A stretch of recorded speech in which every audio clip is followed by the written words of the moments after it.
Seaview Radio is proud to present First Day, a show where every Sunday we discuss the topics and issues affecting your community right now. And here's your host, Valerie Smith.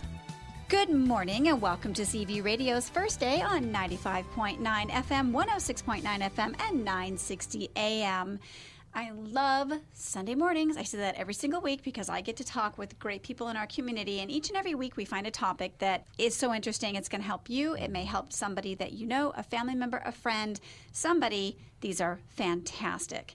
This morning I get the pleasure of speaking with Dr. Stephen Charlap. I also get the pleasure of speaking with Marcy Sloan. Marcy's been in here a couple times, so we get to chat about nutrition, and we have something that we're going to talk about this morning, too. Dr. Charlap has come up with actually a new program, correct? Yes. Okay. Well, first of all, good morning to you both. Hi, good morning. Thank you so much for joining us on CV Radio. Thank you. All right, Dr. Charlap, you've come up with a program called MD Prevent. Tell me a little bit about what led up to this, what you did prior, and all that good stuff. Great. So let me go back about 25 years. When I was in my surgical residency after medical school, I began to realize that doctors were being influenced by financial considerations and really didn't have a very good handle on why certain things had to be done. And I also realized that the business people who were making decisions really didn't have a very good handle on the clinical side of care. And so I decided to pursue an MBA so that I can combine my medical training with financial knowledge and come up with a better model. So in 1989, after receiving my MBA, I started an organization called Health Drive, which over the next 19 years, I grew to be the largest provider of medical and dental services to the extended care industry. Over that period of time, we operated in 13 states across 1,500 plus facilities, and we took care of 5 million patients. And what I witnessed firsthand is what happens to Americans who don't take care of their health, develop chronic diseases, end up being institutionalized and becoming dependent on the kindness of strangers. And I must tell you that very often those strangers were not as kind as might be warranted. My philosophy during that time was to do well by doing good, and in fact did very well financially, but it was very difficult to measure good in any meaningful way for three reasons. One, the patients we took care of were usually in the late stage of life, had suffered from a chronic disease for a number of years. Many of them suffered also from cognitive impairment, often as a result of their chronic diseases, and were not amenable to much proaction.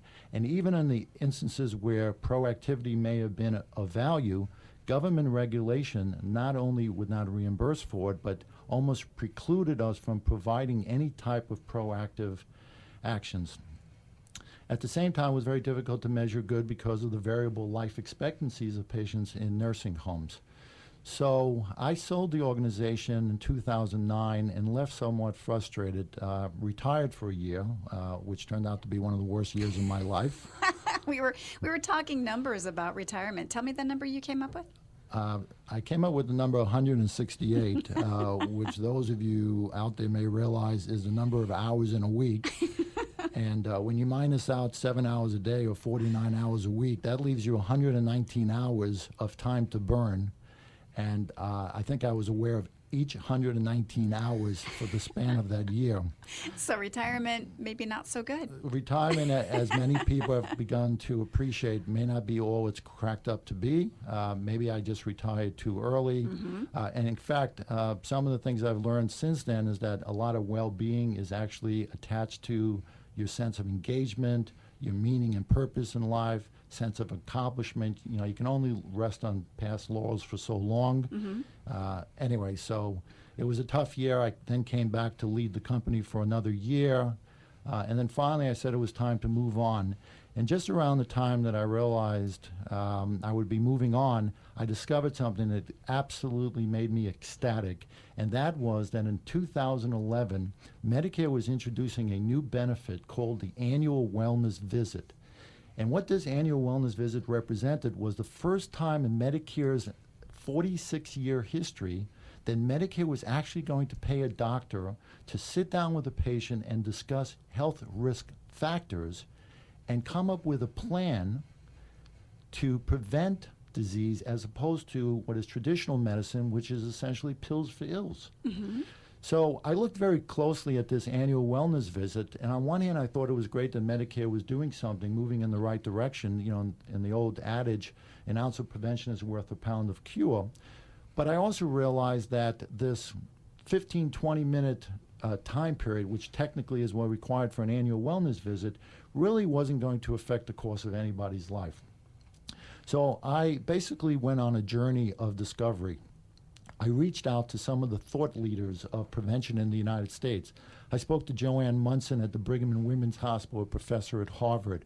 I spoke to Miriam Alexander at the American College of Preventive Medicine, who's also the chief of the Johns Hopkins Preventive Medicine Residency. I spoke to Michael Roizen and went to visit the Cleveland Clinic in Ohio to see what they were doing. I spoke to Dean Ornish on the phone. Spoke to the people at Pritikin and spoke to the people at the American College of Lifestyle Medicine, and the list goes on and on. I even spoke to my former professor at Harvard Business School, Regina Hertzlinger, to get her insight. And what became very perfectly clear to me was simply performing an annual wellness visit in and of itself wasn't going to change the course of people's lives. Because if you want to know if you're healthy or unhealthy, you have something very simple at home, and that's a scale. If you're overweight, like the 2/3 of Americans who are overweight, chances are you are on the road to developing chronic disease. So I decided that in addition to the annual wellness visit, we needed to build a model to help people change their lives. And I needed an interdisciplinary team in order to do that. And so I began to gather registered dietitian nutritionists, and that's how Marcy and I got to know each other. I got a health psychologist, nurse practitioners, exercise physiologists, myself as an MD. And we, over the last year, I also got someone with a PhD in education, instructional designers, facilitators. We built a program to accommodate the annual wellness visit in helping people make lifestyle changes. Those lifestyle changes are based on the concepts of science, evidence-based, and a lot of the theories of well-being. It's not simply telling people what to eat and not what to eat, but explain to them why they should eat what they should eat and how to change and rewire their brain.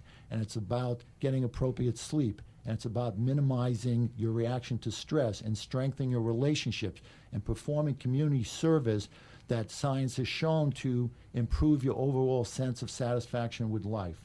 And so, in the process of doing all this research, I also came across a great body of information. I'm on my 31st book this year. I've read literally thousands of studies in the past year. And as a result, I came across the whole science of longevity and the role that genetics plays, and why most supplements are a waste of money and potentially harmful, and why there's a strong correlation even between dementia and lifestyle. And as a result, as part of my wanting to give back to the community, I've created this free lecture series. And the first set of lectures is going to be provided at the Sandler Center in Boca Raton Jewish Community Center there. It's free lectures, and they're open to the general public. And I'll be speaking about longevity and what it takes to live to 100, and again about supplements, as well as about the relationship between dementia and lifestyle. Wow. And I think a very important point also is the support that is offered at MD Prevent, because I know in my experience as a counselor, as a dietitian who counsels chronic illnesses and healthy eating, the supportive classes, people that feel that they have other people looking out for them, whether it's a health professional or a friend or another class member. People need support to push them through, and MD Prevent does offer that. So I think what I've seen in the past, just like Weight Watchers programs and Jenny Craig, why do they have groups? Because groups help this form this cohesion, and it helps people become more motivated. because the information alone isn't really what's motivating people as much as being with other people and maybe being a little competitive or seeing their results and wanting the same results. Well, of course, I think when you get you can be handed a lot of information, but if you don't know how to put those puzzle pieces together, all you have in your lap is a bunch of information. And this is what you are trying to do through your free lectures or seminars. And then, Marcy, you join in by what part do you play in? Is it the diet portion, or where do you come in all of this? Well, I'm really trying to get the word out because I think it's such a unique and critical program, because I've worked in healthcare for a number of years, not as many, it's my second career, but Sure. but I see the need for this type of program, and I was very intrigued by it because there is no other program like it. So people need to involve themselves in preventing these problems before they occur. And if they have a beautiful center that they could go to and feel that this is where they go, and this is where they go to, so maybe they won't end up in a nursing facility, or they won't end up with that chronic illness, then this is what it's all about. For me, as a dietitian and a diabetes educator, that's what I specialize in, I also have formed trust with my patients. And that's why I've had a nice following, because I've done many lectures in certain communities, Boynton Beach, Delray, primarily Lake Worth.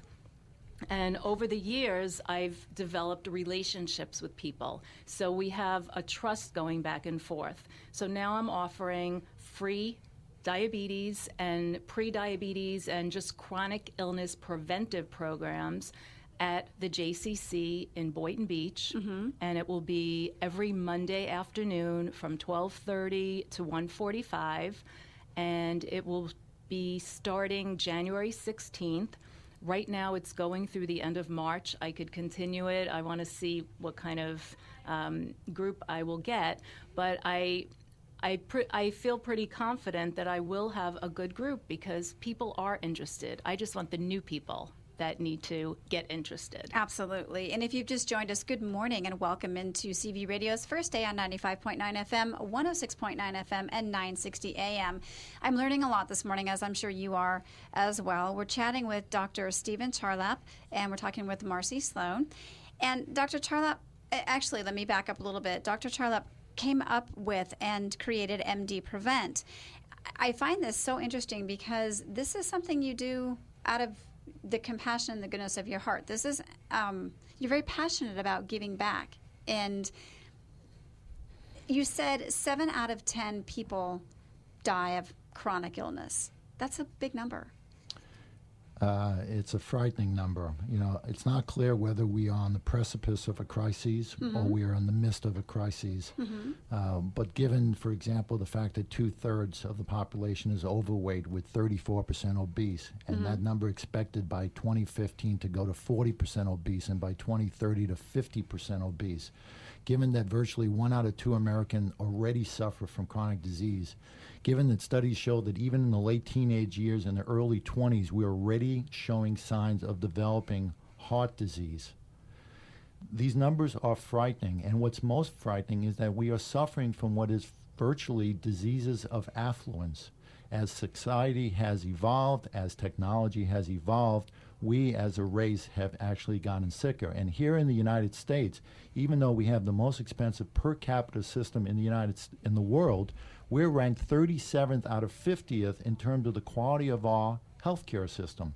Walter Cronkite once quipped that the healthcare system in the United States is neither healthy, caring, nor a system. And I think just in passing observation, you have to agree with him. Coming back to one of the things that Marcy spoke about earlier, diet programs such as Weight Watchers and Jenny Craig.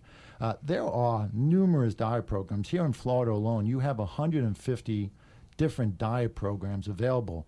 And yet all these diet programs virtually focus on weight loss. Some of them, like Weight Watchers, have introduced more of the concept of being healthy, but there's no medical component in terms of measuring whether or not you're really getting healthy. What do we mean by that? What's your glucose level? What's your cholesterol level? What's your blood pressure? Many of them will focus on simply weight. And I think that's a huge mistake, because when you go on most of these diet plans and you lose weight quickly, you're losing fat and muscle, and you're also affecting your bone structure. When you gain that weight back, which is almost inevitable, you gain back mostly fat. And so the more diets you go on, the more likely you are to increase your fat composition in your body. And that's why at MD Prevent, we developed a program we call Weigh Less, Get Way More. It is not about fast weight loss. It is about giving people what they want in order to give them what they need.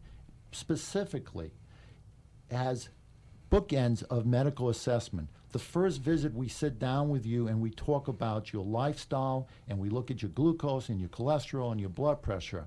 And then there's a 12-week program in a group session of 90 minutes to 120 minutes each class. And before each class, we sit you down with the professional and we talk about how's it going. And the classes are not simply about throwing lots of information at you, but they're all interactive programs making you think about what are your vulnerable moments? How do you develop vital behaviors? One of the biggest challenges about dieting in America is that you go home and your spouse isn't on that diet. That's horrible. Okay? Your friends aren't interested. Everybody thinks that you're trying to do something that puts them in a defensive situation. You need to learn how to have crucial conversations with those people. We have an entire class where you get to role play crucial conversations. For example, you're at the workplace and you've just started a new exercise regimen, and you're going out to exercise every day after work, but there's a big party to celebrate something that happened at work. And they say, of course you're going to come to the party. How do you handle that? How do you have that discussion? Do I do my exercise or do I go to the party? These are the challenges that we face. And that's why in our program, you go home every week and you journal and you get homework and you think about how do you eat mindfully and how do you avoid mindless eating. Many psychological elements necessary not only to lose the weight, but to sustain the weight loss over a long period of time. And that's why we call the program Weigh Less, Get Way More. Because simply losing weight in America doesn't make you healthier. Our program is to get you healthy enough to either completely avoid, significantly delay, or change the course of heart disease, diabetes, cancer. And even in the case of cancer, they know that changing lifestyle can completely change what happens. For example, many breast cancer survivors who are overweight see a significant recurrence rate as compared to breast cancer survivors who change their lifestyle. The science, as the Centers for Disease Control says, is indisputable for the power of prevention. That's what we're going to help people understand and teach them, but in an environment that's friendly, supportive, non-judgmental. So whether you're obese or super thin, we can help you. Whether you have high blood pressure or elevated cholesterol, we can help. Whether you've been diagnosed with cancer, just finished your treatment, and asking yourself, what do I do next? We can help. We can help the healthy stay healthy, and those who are already suffering from chronic disease find a way to improve their vitality, their longevity, their overall enjoyment of life. Well, let me ask you a question. For the patients that come see you, and you said that you have you have an initial conversation with them to see where they're at. How many patients do you see that you actually dig a little deeper, and you find an emotional problem attached to maybe their obesity or an eating habit, bad habit? How many patients do you see with that? So, in fact, I'm going to refer to a scientific lecture that I participated in at the American College of Preventive Medicine.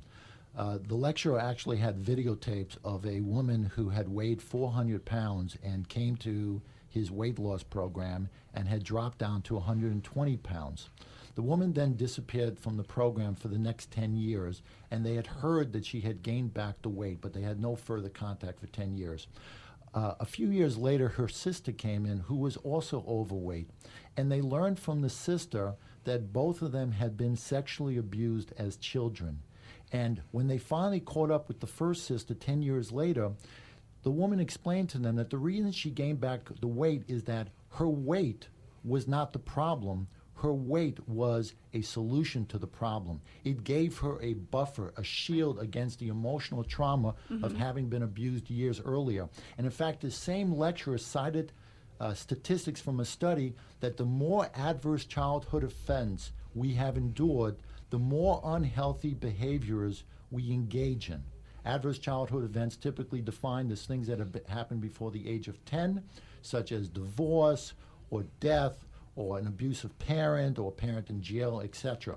And so many people who struggle with their weight may not have as profound adverse childhood events, but there is a reason why they eat the way they do. There may even be good reasons they eat the way they do. For example, when the family had something to celebrate, they poured on the ice cream and the cake and the pizza and other unhealthy foods. And so for this person, there are very positive emotions and memories associated with eating a certain way. So that if we can change and make them aware of those things, again, identifying what we call those vulnerable moments. One of the people who works for me says that when he gets home, the most vulnerable moment is the first 5 minutes when he gets home before he eats dinner. He immediately, first thing, gets into the kitchen, walks to the refrigerator, opens it up, takes anything he sees that looks like it's tasty, and eats it, already basically destroying his diet for the night. Or the fact that many people think by skipping breakfast somehow that's going to help them not gain more weight, when in fact what it does is it slows down the metabolism the entire day, puts us from an evolutionary perspective into a preservation mode, so whatever we eat we end up holding on to. There is so much great science that people simply need to learn about and practice, because once you know that you can change the course of your life, that even though 79 years is the average life expectancy here in the United States, the reality is that the overwhelming majority of us should be living minimally to our late 80s, if not into our 90s. And even though today there's over 50,000 centenarians in the United States, that number should be several times higher. You know, one of the things we also, when we ran our program internally for some of our preventioneers, which we call everybody at MD Prevent because we're all pioneering a new approach to prevention.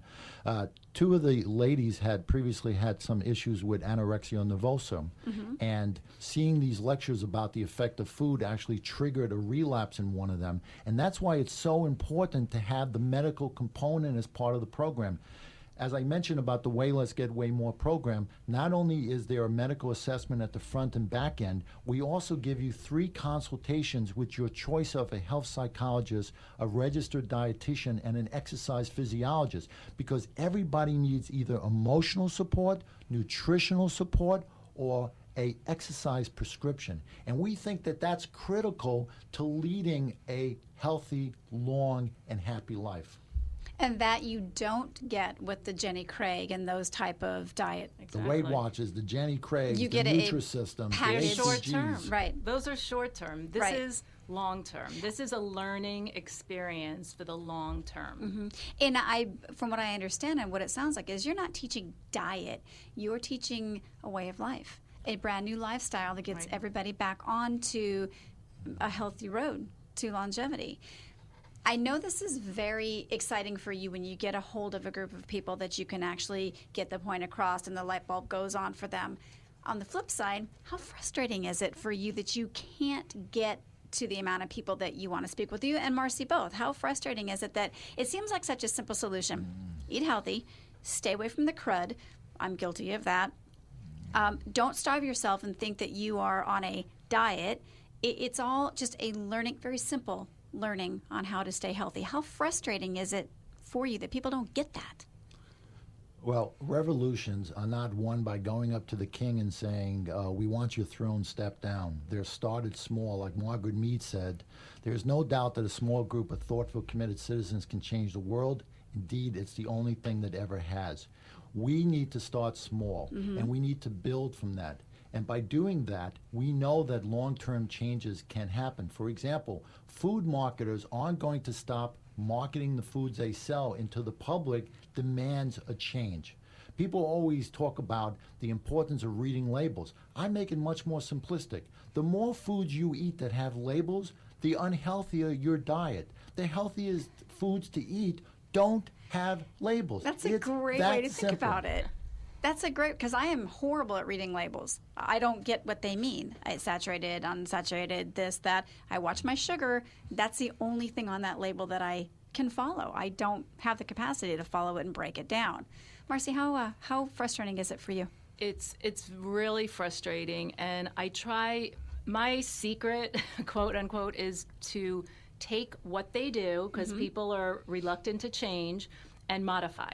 Because if someone is resistant to changing to begin with, and you're going to take someone that has bacon and eggs for breakfast and give them oatmeal, it won't happen. They will not do it, no matter what reasoning you give them, because there's no guarantees that this is going to get you from step A to step B. Okay. So I modify, and I work with people, because that's how you have to work with people in small steps. Okay. And support them. And when they start seeing results, when they start feeling better, and when they start seeing that exercise is making their body stronger and that they could do more and more, I don't have to say a word. There's the light bulb motivation. goes on. Right. And that's what I'm trying to get people to realize, that self-realization. Dr. Charlap, tell me a little bit about your classes, your seminar. When is your next class, and how can I get a hold of you? Because I'm sure a lot of people would love to sign up and hear what you have to say. It makes so much sense. So the first class is on Wednesday, December 7th. It will run between 10 to 11:30 a.m. It's called The Role Genetics Plays in Longevity and How to Live to 100. Learn about scientific findings that may change your perspective about what it takes to live a long and healthy life and why it pays to do so. It's a free program. It's complimentary. However, you need to RSVP by calling 561-558-2520. I believe we already have over 100 people attending this conference, and I think we have a capacity for about 250. So if you're interested, I urge you to call today, because I think this will be a wonderful learning experience. I will tell you everything you need to know based on all the major studies done of longevity and centenarians, and I bring it all together in a funny and enjoyable hour and a half of time. And you break it down so that I can understand it. You motivate them. Marcy, tell me about what you've got going. I'm really excited. I start doing lectures actually for diabetes, pre-diabetes, disease prevention, nutrition, and beyond. So that covers everything. Okay. And the various topics to be discussed will be what I just mentioned, including heart disease, lowering cholesterol and triglycerides, hypertension, digestive issues, healthy eating, dining out, different food groups, food label reading, supermarket shopping, just basically everything that you want to understand so you could increase the quality of your life. And this will be taught by myself at the JCC, which is in Boynton Beach at 8500 Jog Road, right on off of Gateway. And it'll be every Monday from 12:30 to 1:45, starting January 16th. And you could have my weekly support. And if there's any information you need, you could always call the JCC 561-740-9000, and you could get more information from them for the adult education program. One more thing I want to share with the pre-diabetics and diabetics out there. Delray Medical Center will be closing its Diabetes Education Center in the next few weeks, and we will be opening up what we hope will become a center of excellence in helping diabetics better adjust their lifestyles to manage the demands of a very difficult and challenging disease. Please give us a call at 561-807-2561. And Marcy, your number one more time? Is 740-9000. Thank you both so much for joining me this morning on CV Radio's First Day. And I want to thank you for tuning in this morning. I'm Valerie Smith, and I will see you next week.